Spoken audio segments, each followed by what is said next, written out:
Bienvenue sur Minikun Health Tutorials. Aujourd'hui, je vais vous faire une petite présentation sur les critères de jugement d'efficacité thérapeutique dans les essais cliniques en oncologie. En oncologie, l'analyse de survie est la méthode la plus utilisée dans les essais cliniques, c'est-à-dire pour évaluer l'efficacité thérapeutique des différents traitements, chimiothérapie ou stratégies employées dans la prise en charge des cancers.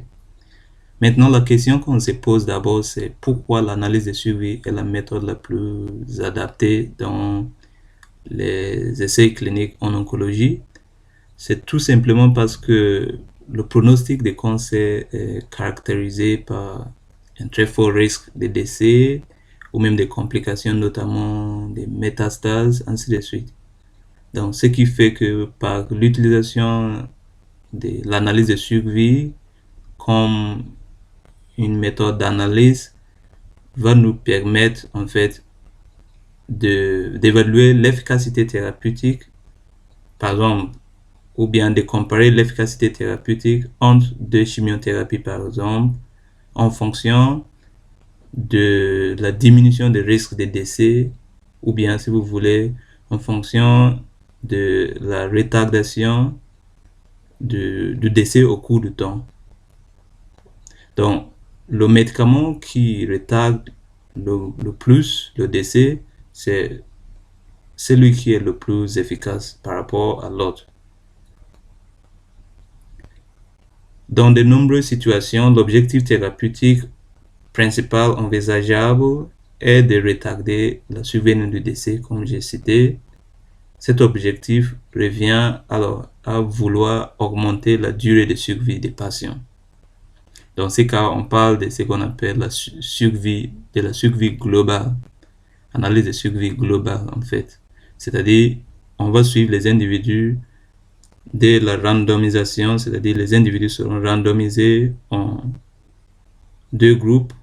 Un groupe qui va recevoir le nouveau traitement, l'autre groupe qui va recevoir, c'est-à-dire le molécule à tester en fait.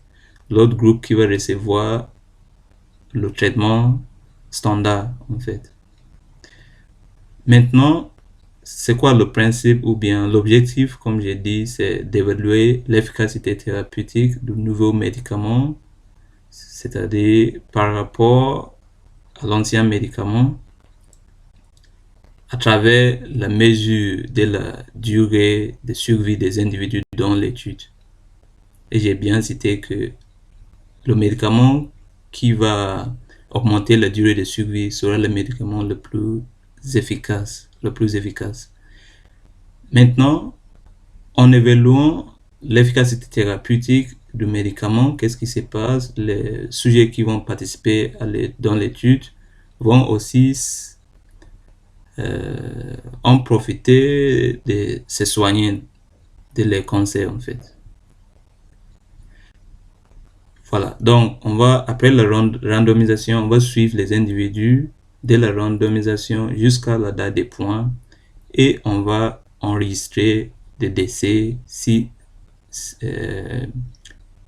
ceux-ci se souviennent. Donc on parle de la survie globale de la randomisation jusqu'à la date des points, voilà, où on suit l'individu jusqu'à sa date de dernière nouvelle.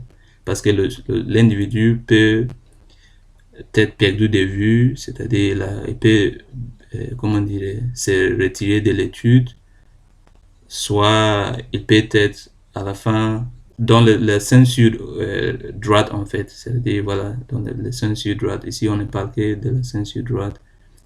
Voilà. Soit il peut être exclu vivant, c'est-à-dire il peut être suivi jusqu'à la date des points, mais il ne va pas subir l'événement qui est le décès. Donc on parle de la censure soit perdue, censure droite qui peut être soit un sujet perdu de vue ou bien un sujet exclu vivant. Il a été suivi jusqu'à la date des points, mais il n'a pas connu l'événement. C'est ce qu'on appelle l'analyse de survie globale. L'objectif ici, c'est d'enregistrer la survenue ou pas du décès. c'est-à-dire le décès ou bien les soins suivis. Voilà. Mais cela n'empêche pas que l'analyse de survie dans les essais cliniques peut aussi s'appliquer à tout autre type d'événement clinique. Ça ne sera plus le décès, le survenue du décès, mais ça peut s'appliquer aussi aux autres événements cliniques, notamment la réponse des lésions cibles au traitement.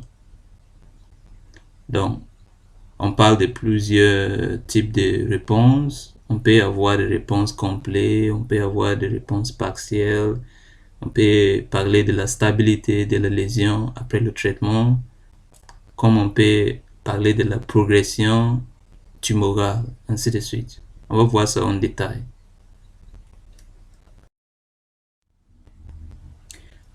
La réponse d'une lésion cible au traitement peut être sous plusieurs formes. Donc, on parle d'une réponse complète, comme ça peut être une réponse partielle, comme ça peut être la lésion peut être stable après le traitement, voilà. Il n'y aura pas de progression dans ces cas, ni de métastases, voilà. Comme on peut parler de la non-progression, comme on peut parler de la progression tumorale, ainsi de suite. Tout ça, il y a des critères cliniques pour dire, voilà, c'est mesurable d'abord par l'IRM pour mesurer la réponse, ou si vous voulez la taille de la tumeur, de la présence de métastases ou pas après le traitement. Ça se fait par l'IRM. Maintenant, il y a des critères cliniques qui permettent de caractériser une réponse comme peut-être une réponse complète ou bien partielle, ça dépend. Nous, on ne va pas entrer dans les détails. Par exemple, si on parle d'une réponse complète, lorsque la lésion cible et les autres lésions ont une réponse complète.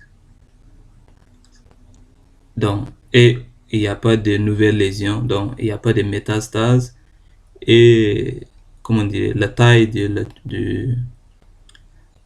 la tumeur, c'est-à-dire de lésions cibles ainsi que les autres lésions ont diminué de manière très importante et il n'y a pas de métastases, il n'y a pas de nouvelles lésions. Dans ces cas, on peut parler d'une réponse complète. Voilà, ainsi de suite. Donc, comme j'ai cité, il y en a plusieurs types de réponses, mais le but de cette diapo, c'est pour vous dire que dans les analyses de survie en oncologie, le décès n'est pas toujours notre critère de jugement, tout simplement parce que si les patients ne sont pas atteints d'un cancer avancé, la survenue des décès va prendre beaucoup de temps et ça va nous coûter très cher, ça va nous coûter beaucoup de ressources pour pouvoir suivre les individus pendant par exemple 10 ans. Voilà, parce que notre objectif en fait n'est pas d'enregistrer le décès, mais l'objectif c'est de comparer l'efficacité thérapeutique entre deux traitements. Donc, et cette efficacité thérapeutique sera révélée par la survenue des décès. C'est pour ça le critère de jugement est notre décès dans la survie globale. Comme ça, lorsque le médicament qui va diminuer ou bien retarder le plus la durée de décès, comment dire, la survenue des décès sera le plus efficace. Maintenant, au cas où on va prendre beaucoup de temps parce que les patients ne sont pas atteints d'un cancer avancé, on doit prendre beaucoup de temps, on va suivre les individus pendant un très long temps pour pouvoir évaluer cette différence d'efficacité entre les deux traitements, c'est-à-dire par le suivi de décès. Ça va nous coûter très cher et parfois on veut réduire le temps de suivi tout simplement par l'utilisation des critères de substitution. Donc, on va voir les différents types de critères de substitution voilà, grâce aux autres événements cliniques autres que le décès, tels que la réponse complète ou partielle, voilà. Donc, ça va limiter la durée de suivi. Ça veut dire, ces réponses partielles ou complètes, ainsi de suite, en fait, sont des critères de substitution, tout simplement. Ça veut dire, ce sont des facteurs de risque du décès et non pas le décès lui-même. Mais ça va, lorsqu'on va suivre les individus jusqu'à la survenue de ces facteurs de risque du décès, ça sera beaucoup plus tôt par rapport au suivi jusqu'au décès. Donc c'est ça l'objectif. Maintenant, on va plus parler de la survie globale, mais plutôt de des critères de substitution. Voilà. On va voir ces critères de substitution en fonction des autres événements cliniques, notamment la réponse tumorale et non pas le décès.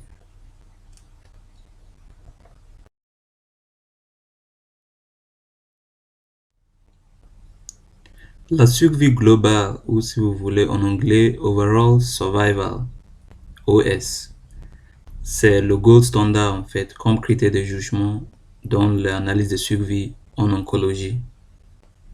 On va voir ses avantages et ses inconvénients, mais sachant que c'est le gold standard, c'est lorsque, en fonction de la situation, on ne pourrait pas employer ces gold standards, c'est-à-dire on ne pourrait pas faire l'analyse de survie globale ou en anglais overall survival.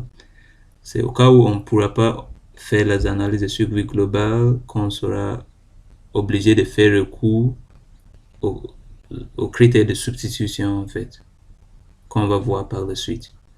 Maintenant, on va voir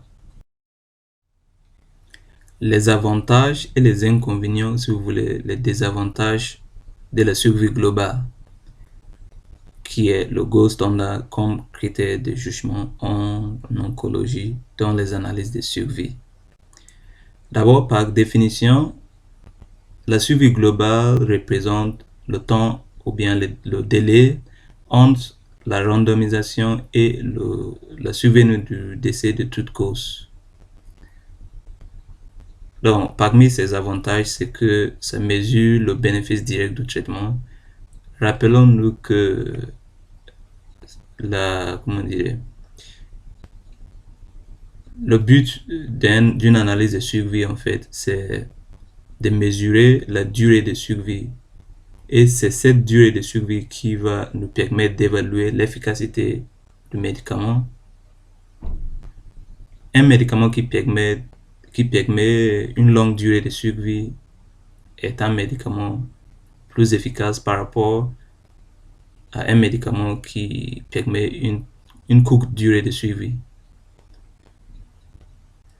Donc, c'est au cas où on ne pourrait pas faire la survie globale qu'on sera obligé d'utiliser d'autres critères, c'est-à-dire des critères de substitution qu'on va voir par la suite, tout simplement pour diminuer la durée de suivi.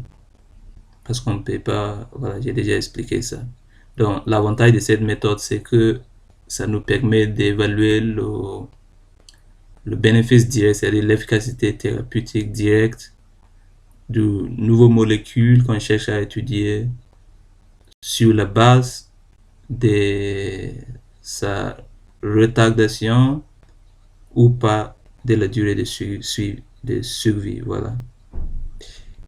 Elle est aussi facile à mesurer sans biais.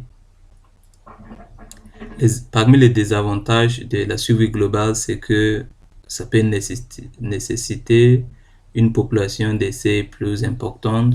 Voilà. Parce que d'abord, pour suivre les individus au cours du temps,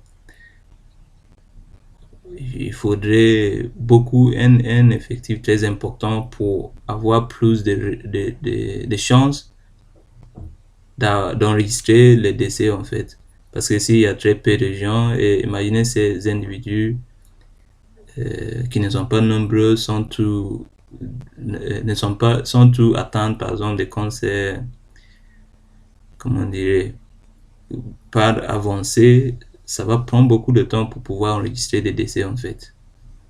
Donc, ça demande un effectif très important et un suivi plus long pour montrer la différence statistique entre les groupes. Voilà, par la survenue des décès, en fait. Ça peut être affecté par des traitements croisés ou ultérieurs, voilà. Comme lorsque la durée de suivi est très longue, on peut avoir des effets croisés des médicaments, en fait.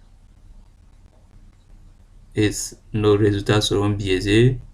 Après, ça peut aussi comprendre des décès non liés au cancer. Voilà. En ce qui concerne la censure dans la survie globale, le sujet était vivant à la date des dernières nouvelles. C'est-à-dire, pour dire que son suivi est censuré, il faut que le sujet soit vivant à la date des dernières nouvelles.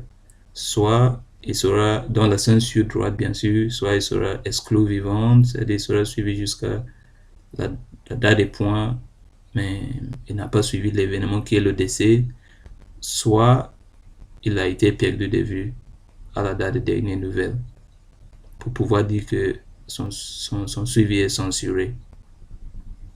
Maintenant, on va voir les autres méthodes. Voilà, en se basant sur les autres événements cliniques autres que le décès, qu'on peut utiliser comme critère de substitution au cas où on ne pourra pas employer le gold standard qui est la survie globale. Tout simplement pour ces désavantages qu'on a déjà parlé. Si on n'aura pas un effectif très important de sujets pour, voilà, si la population décède, si on a une population très petite, on ne pourra pas utiliser cette méthode. Si, par exemple, il y aura un risque de croisement des médicaments, parce que la durée de suivi sera très longue, si, voilà, il y aura un risque de croisement entre les médicaments, surtout les molécules qu'on cherche à étudier et des traitements ultérieurs, parce que on va suivre les individus au cours d'une grande période de temps. On ne pourra pas utiliser cette méthode. En plus, si les sujets sont atteints des autres, comment dire, pathologies qui peuvent, comment dire, entraîner une décès qui ne sera pas liée au cancer, on ne pourra pas utiliser cette méthode. Donc, on va voir les autres méthodes, ou si vous voulez, les autres critères de substitution autres que la survie globale. Ou bien au cas où on ne pourra pas utiliser la survie globale. La survie globale, c'est le gold standard.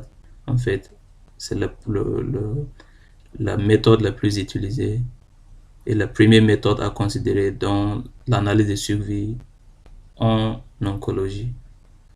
Mais au cas où on ne pourra pas l'utiliser, on va voir les autres méthodes de substitution.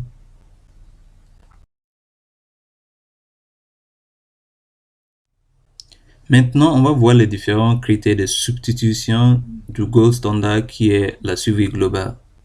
D'abord, par définition, un critère d'évaluation de substitution est défini comme une mesure qui n'est pas en elle-même l'événement, c'est-à-dire le décès dans les analyses de survie, que le traitement de l'étude cherche à obtenir ou mesurer, mais un facteur de risque de l'événement, c'est-à-dire du décès. J'explique. Déjà, on a cité que dans les analyses de survie globales, le critère de jugement qu'on cherche à mesurer, c'est le décès, c'est la survenue, c'est-à-dire le retard, la durée de survie, ou si vous voulez, la retardation du décès. C'est ce qui va nous permettre de dire que médicament A est plus efficace par rapport au médicament B. Mais on a ajouté que parfois, surtout lorsque les patients ne sont pas atteints d'un cancer avancé, la survenue du décès comme critère de jugement sera très long. ça va prendre beaucoup de temps pour pouvoir enregistrer des décès, parce que s'il n'y a pas de décès, à la fin, on ne peut pas dire que traitement A est plus efficace que traitement B. D'abord, ça va demander beaucoup de ressources pour pouvoir suivre les individus au cours d'une très longue période de temps. À part de ça, ça va demander beaucoup d'individus dans l'essai. La taille de l'échantillon, il faut que ce soit important pour pouvoir mettre en évidence ces différences, c'est-à-dire pour pouvoir avoir enregistré beaucoup de décès. Il faut d'abord que, sinon, si on a un effectif très minime et que il y a tous ces sujets, par exemple, ne sont pas atteints d'un cancer avancé, on va suivre les individus jusqu'à la date des points et on ne va pas enregistrer des différences entre les deux groupes. Il n'y aura pas de décès survenus entre les deux groupes qui vont prendre soit chimiothérapie A, chimiothérapie B. Donc, à cause de toutes ces raisons, on est obligé de faire recours aux critères de substitution. Donc, ces critères de substitution peut être par exemple la réponse tumorale qui va signaler par exemple la progression de la tumeur, voilà, la stabilité de tumeur, ainsi de suite, qui sont des facteurs de risque de décès. En fonction de la progression tumorale, on peut dire, voilà, le sujet est à risque de décéder. Et on peut, au lieu de suivre les individus, par exemple, pendant 10 ans, on va prédéfinir un seuil de la progression tumorale qui va nous permettre de dire si on suit les individus au cours de 7 ans, si lorsque l'individu présente cette progression tumorale, déjà on considère qu'il a un très haut risque de décéder et on peut, comment dire, ce sera sa date de dernière nouvelle dans l'étude en fait, au lieu de le suivre jusqu'à avoir le décès lui-même. Donc, c'est ça le principe en fait. On va voir les différentes méthodes. Ce n'est pas uniquement la progression tumorale, c'était juste un exemple. On va voir tous les autres critères de substitution possibles.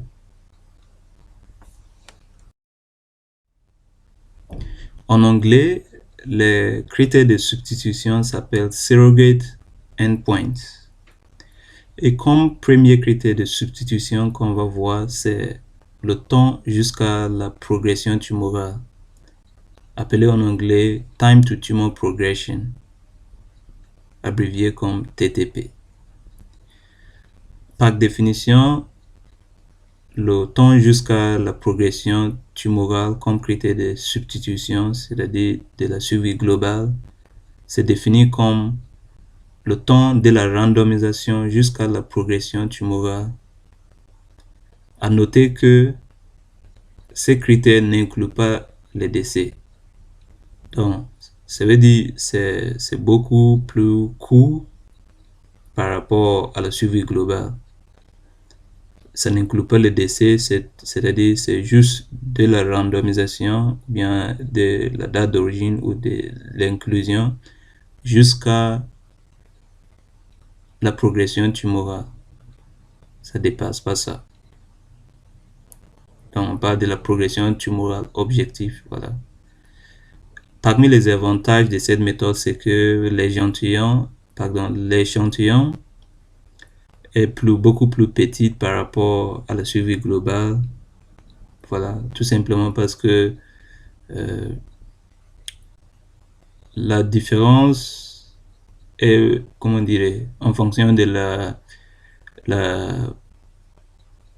la progression tumorale, c'est beaucoup plus clair et plus envisageable par rapport au décès. Donc, on n'a pas besoin d'un effectif très important. Voilà.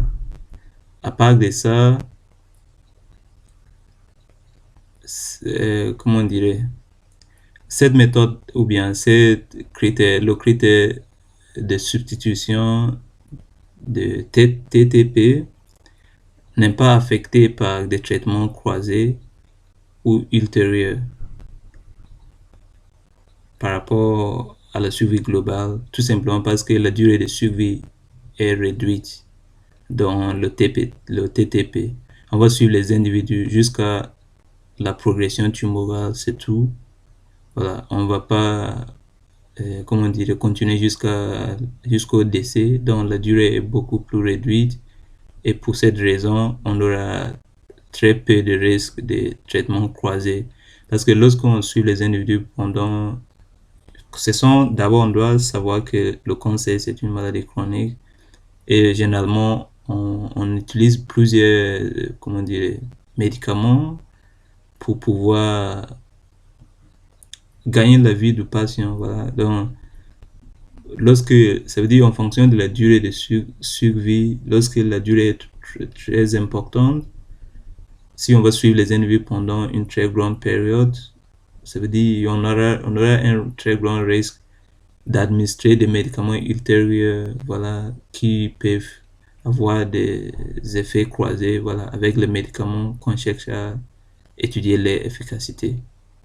Mais grâce à cette méthode, parce que la période de suivi est beaucoup plus réduite par rapport à la suivi globale, on a peu de risques de traitement croisé, voilà. Un autre avantage, c'est que elle se base sur l'évaluation objective et quantitative. Pourquoi quantitatif? Parce que par rapport à la suivi global, le critère de jugement, c'était qualitatif, binaire en fait. Décéder ou ne décède pas, voilà. Alors que dans le TTP, c'est quantitatif et objectif. Du fait que ça sera mesuré en fait par l'IRM. Donc la taille, en fonction de la taille de la tumeur, on peut déduire est-ce qu'il y a eu une progression tumorale malgré l'utilisation de traitements ou pas, pour pouvoir comparer les deux traitements standards. Et voilà, dans chaque groupe de traitements, voilà, c'est le résultat qu'on va mesurer en fait en fonction de la taille tumorale par l'IRM. Ça mesure par l'IRM va nous permettre d'évaluer l'efficacité thérapeutique. Et dans ces cas, c'est quantitatif, c'est parce que ça se base sur la taille de tumeur en fait. Alors que dans la suivi globale, c'est par rapport au décès, donc c'est qualitatif, décédé, non décédé. C'est des avantages. Premier désavantage, c'est que ça peut être biaisé. Voilà, parce que comme toute mesure, l'IRM peut être biaisé par exemple. Ça nécessite des examens radiologiques fréquents. Voilà, c'est l'IRM. À part de ça, parfois validation est difficile comme méthode de substitution. Voilà. Si c'est comment dirais, une méthode qui peut facilement être biaisée, sa validation bien sûr serait difficile. En ce qui concerne les censures, un sujet sera considéré comme une censure par rapport à la dernière date de l'examen radiologique du tumeur. Ce que ça veut dire, c'est si le sujet, par exemple, à la date de, comment dire, ou bien au-delà, si le sujet, même s'il y a eu une progression tumorale, au-delà de la date ou bien de la date de dernier examen radiologique du tumeur, ça sera, comment dire, si on a suivi l'individu jusqu'à la date par exemple, à la date de dernier examen radiologique, il n'y a pas eu la progression tumorale, donc ça veut dire que le sujet n'a pas eu, c'est censuré en fait, n'a pas eu la progression tumorale. Même si au-delà de cette date, le sujet présente une progression tumorale, ça compte pas. En plus, si le sujet, par exemple, a été perdu de vue avant la date par exemple, il a été perdu de vue avant la date des derniers examens tumoraux, c'est-à-dire qu'il avait quitté l'étude avant cette date. Mais avant de quitter l'étude, comment dire, il n'y avait pas eu une progression de sa lésion tumorale, il sera aussi considéré comme une censure.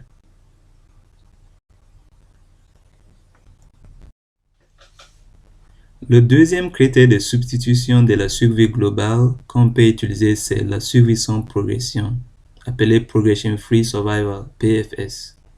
Par définition, la survie sans progression, c'est le temps dès la randomisation jusqu'à la progression tumorale ou même le décès. Ces critères très semblables à ce qu'on a déjà vu, le TTP en anglais, Time to Tumor Progression, ou en français, le temps de la randomisation jusqu'au temps de la progression tumorale. La seule différence entre le TTP et la survie sans progression, c'est que la survie sans progression est en fait un critère de substitution composite. Il inclut à la fois soit le décès, soit la progression tumorale.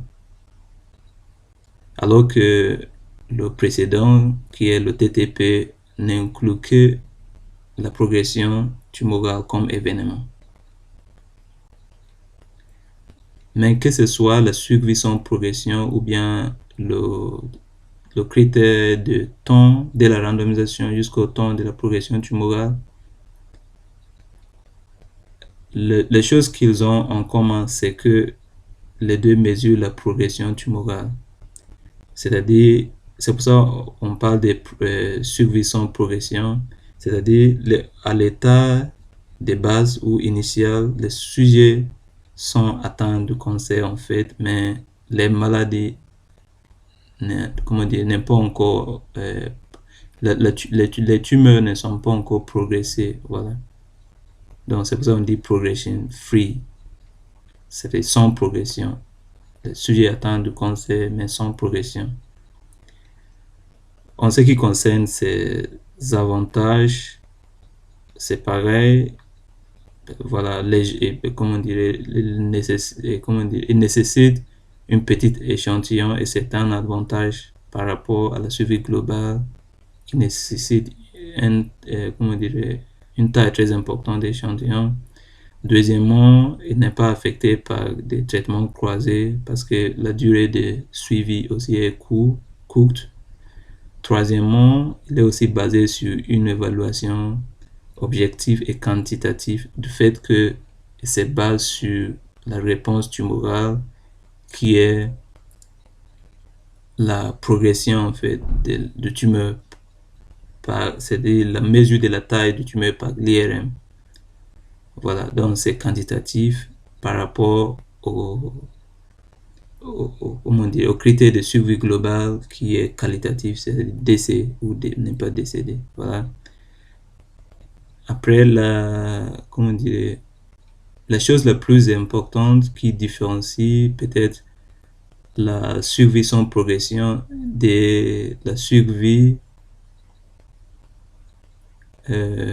ou bien du critère TTP, c'est que la survie sans progression est applicable pour étudier les personnes atteintes d'un cancer avancé. Pourquoi? Parce que pour les personnes atteintes d'un cancer avancé, on ne va pas attendre uniquement pour voir la progression tumorale comme critère d'évaluation de l'efficacité thérapeutique, mais on va attendre aussi le décès comme critère de jugement parce que les sujets sont atteints d'un cancer avancé, donc on doit envisager les deux, soit la progression tumorale pour dire que le traitement n'est pas efficace, soit le décès.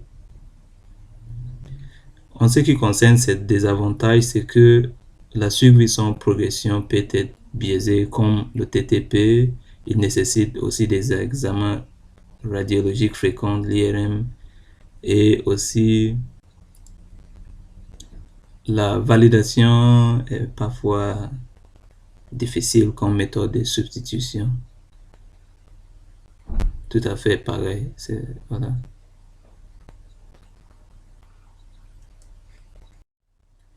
Le troisième critère de substitution de la survie globale qu'on peut utiliser, c'est la survie sans événement. en anglais Event Free Survival, EFS. Par définition, la suivi sans événement est très identique à la suivi sans progression, PFS ou Progression Free Survival, mais suppose que les patients sont exempts de la maladie. J'explique.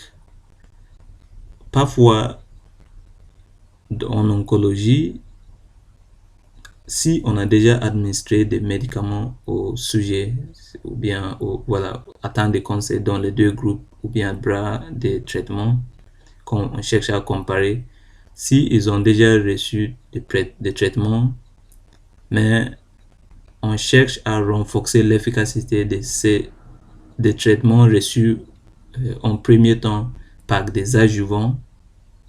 Dans ces cas, on sera obligé de faire une suivi sans événement pour pouvoir évaluer l'efficacité thérapeutique des adjuvants qu'on va administrer aux patients. Pourquoi?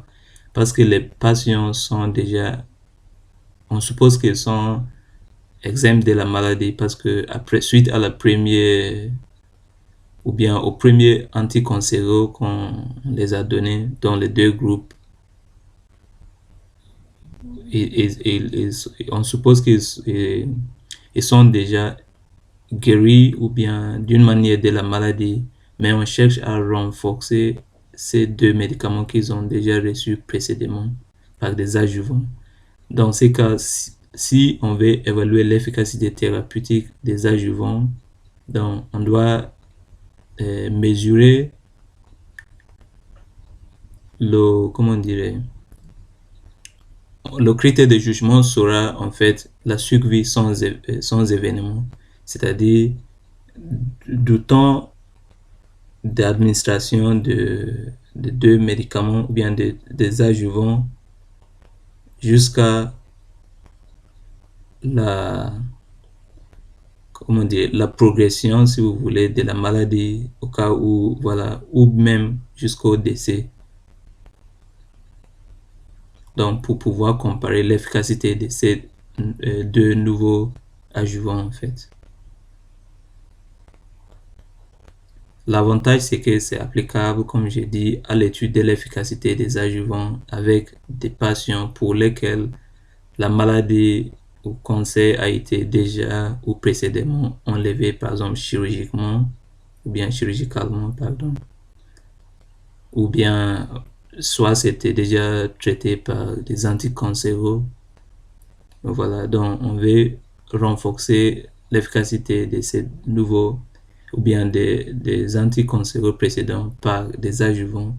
Dans ces cas, on peut s'intéresser à évaluer l'efficacité thérapeutique des adjuvants pour voir quel adjuvant arrive à mieux renforcer ou bien l'efficacité des traitements déjà reçus. Donc, pour comparer l'efficacité thérapeutique de ces deux adjuvants, on doit faire une suivi ou bien une analyse de suivi sans événement parce que on suppose que les patients sont déjà exempts de la maladie suite à la prise des anticancéreux précédents. Donc, on va les suivre dès l'administration des adjuvants, c'est-à-dire le temps de l'administration des adjuvants jusqu'à soit la progression tumorale ou même le décès, s'il y aura ou bien des métastases ultérieures qui vont se développer. Voilà, donc l'adjuvant qui va empêcher l'évolution de la maladie le plus possible sera l'adjuvant le plus efficace par rapport à celui qui n'a pas beaucoup renforcé le traitement précédent.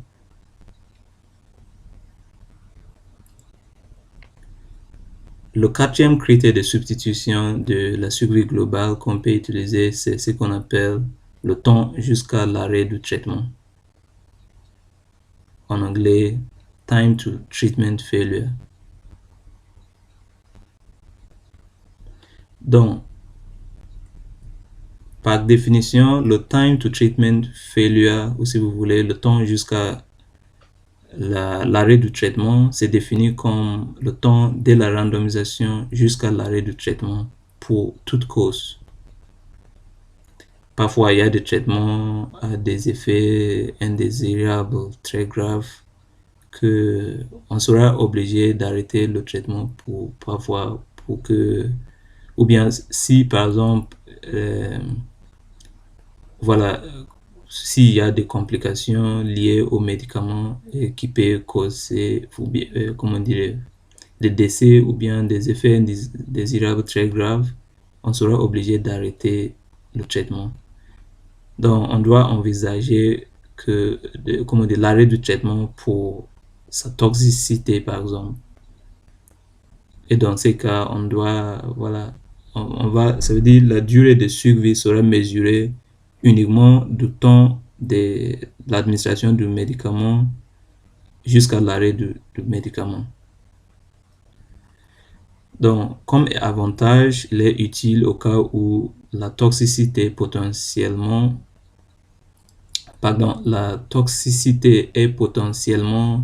aussi grave que la progression de la maladie. Exemple, par exemple, dans la grève des cellules souches allogéniques, voilà.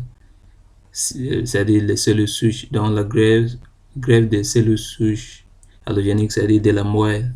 Au cas où il y a, par exemple, dans un cancer de la moelle, si on va faire la grève des cellules souches, c'est, comment dire, cette stratégie est accompagnée de beaucoup c'est trop, comment dire, beaucoup des effets indésirables et c'est très toxique. Voilà. Ça peut être très grave pour le malade jusqu'au point qu'on sera obligé d'arrêter le traitement. Donc, dans ces cas, on sera obligé de faire recours au temps, comment dire, au critère appelé le temps, ou bien au critère qui va mesurer la durée de survie de comment dire, de le temps de randomisation jusqu'à, ou bien jusqu'à l'arrêt du traitement. Voilà. En ce qui concerne ces limites, c'est que cette méthode, ou bien ces critères de substitution de la survie globale ne distinguait pas adéquatement l'efficacité des autres variables, telles que la toxicité, le retrait du patient ou du médecin. Parce que lorsque le médecin, par exemple, sent que le patient, comment dire, sans que le traitement administré a beaucoup des effets indésirables très graves sur le patient, le médecin peut décider de s'arrêter. Aussi, on peut avoir des patients qui vont arrêter de se soigner, qui vont refuser les médicaments. Aussi, c'est-à-dire l'intolérance du médicament par le patient. Donc, cette méthode n'est pas recommandée selon les réglementations comme une méthode de substitution. Ce n'est pas conseillé en fait, parce que ça n'arrive pas à distinguer adéquatement entre l'efficacité et des autres variables en fait. Si on dit par exemple que le médicament n'est pas efficace, est-ce que c'est dû au fait que le médicament avait beaucoup d'effets indésirables et que le patient ne prenait pas, peut-être que le patient ne prenait pas bien ses médicaments, c'est pour ça que le médicament n'est pas efficace, ou même c'est dû à l'intolérance chez le patient, est-ce que c'est dû à ça, le médicament n'est pas efficace. Donc, si on va évaluer ou mesurer notre survie entre le temps de l'administration ou si vous voulez de la randomisation jusqu'à l'arrêt du traitement, ce sera pas très précis. Donc c'est une méthode très biaisée parce qu'il n'arrive pas à distinguer entre l'efficacité des autres variables.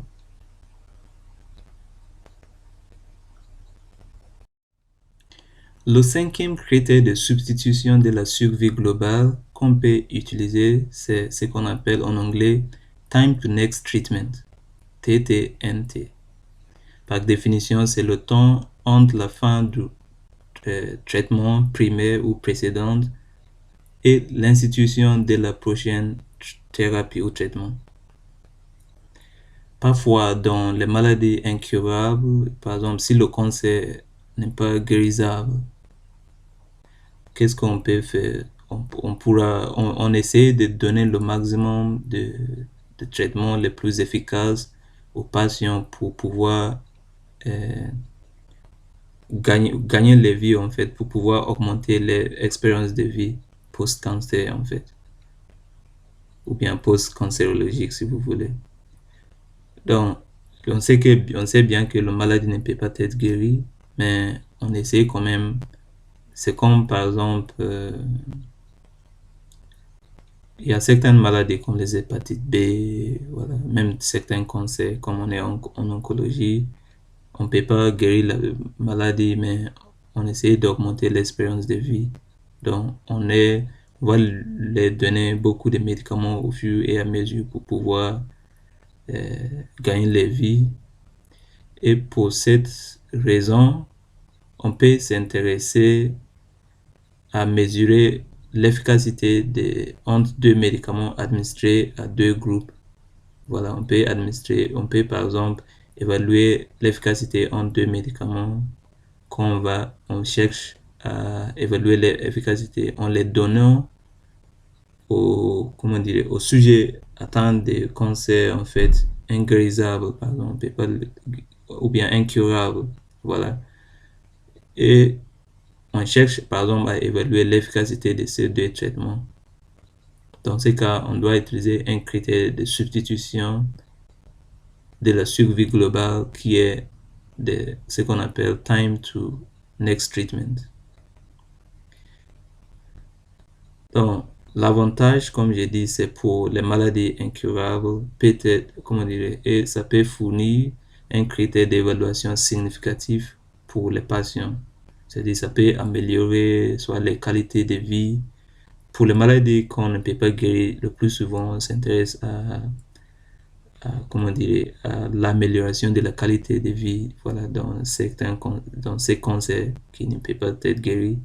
Soit on s'intéresse à améliorer la qualité de vie, donc le médicament qui va améliorer le plus la qualité de vie du patient, ou bien dans le bras qui reçoit ces médicaments par rapport aux autres bras qui reçoivent l'autre médicament, sera le médicament le plus efficace. Donc, le médicament qui améliore le plus la qualité de vie sera le médicament le plus efficace. Soit le médicament qui augmente aussi le plus l'espérance de vie, par exemple, sachant que le cancer n'est pas guérissable, sera aussi le plus efficace par rapport à l'autre qui n'augmente pas beaucoup la durée de vie des patients atteints de ces cancers. La limite, c'est que cette méthode n'est pas couramment utilisée comme critère d'évaluation principal. Un autre critère de substitution de la survie globale qu'on peut utiliser, c'est le taux de réponse objectif, en anglais Objective Response Rate, ORR. Par définition, c'est la proportion des patients présentant une réduction de la taille de tumeur d'un seuil prédéfini et pour une période de temps minimale. En ce qui concerne les avantages de ces critères de substitution de la survie globale, c'est que l'efficacité thérapeutique du médicament qu'on cherche à étudier peut être évaluée dans des études à un seul bras. On n'aura pas besoin de faire la randomisation en bras contrôle, bras traitement, non. En plus, ça nécessite une petite échantillon par rapport à l'analyse de survie globale. Troisièmement, l'effet thérapeutique est attribuable au médicament et non à l'histoire naturelle de la maladie. En ce qui concerne les désavantages de cette méthode, c'est que ça ne nous permet pas d'évaluer ou bien de mesurer les bénéfices ou, si vous voulez, l'efficacité directe du médicament étudié en fait. C'est-à-dire, généralement dans les analyses de survie en oncologie, on ne cherche pas à, par exemple, mesurer la proportion des sujets qui vont connaître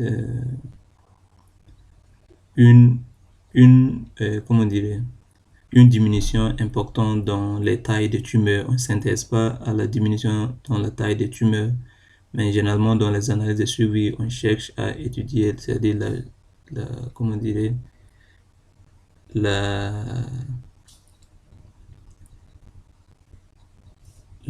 comment dire, la gagne de la durée de vie suite à la prise de médicaments. Voilà, on cherche à étudier la durée de vie, c'est-à-dire, c'est pour ça le gold standard, en fait, c'est toujours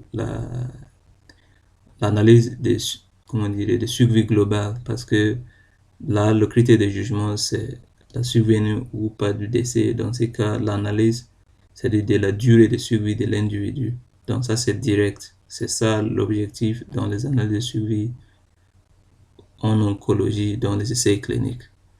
Mais par un critère de jugement qui se base sur la proportion des sujets qui ont eu une réduction importante dans les tailles de tumeurs. Dans ces cas, on est plutôt en train de mesurer la taille de la tumeur, voilà, ou bien d'évaluer la réponse de la lésion tumorale au traitement et non pas la durée comment dire, de survie, bien que c'est une réponse positive de manière très importante, c'est-à-dire une diminution ou même disparition de la tumeur peut se traduire comme un facteur de, comment dire, un bon facteur de gain de durée de vie voilà, prochainement, parce que si on a eu une amélioration dans la taille ou même vers disparition de la tumeur, donc ça veut dire que il y aura une forte probabilité que le sujet va vivre pendant un long temps. Mais ce n'est pas, ça ne mesure pas directement la durée de survie, mais plutôt, voilà, comme les autres critères de substitution, ce n'est pas uniquement cette méthode, que ce soit la progression, comment dire, son progression, critères, voilà, c'est basant sur, comment on l'appelle, la survie sans progression, la survie sans événement, tous ces autres critères sont des critères comment dire, de substitution du gold standard qui est la mesure de la survie globale. Dont le critère de jugement, c'est le décès. Mais ici, c'est le même principe. Ça mesure plutôt la réduction de la taille de tumeur, qui est un facteur, voilà, de la survie, mais pas directement la durée. Ça mesure pas directement la durée de survie. J'espère que mon explication était claire, et si vous avez des questions ou quoi que ce soit, n'hésitez pas du tout d'écrire sous forme de commentaires à la vidéo. Je vais vous répondre. Si nécessaire, je ferai même une vidéo pour vous répondre. Veuillez vous abonner et je vous remercie pour votre attention.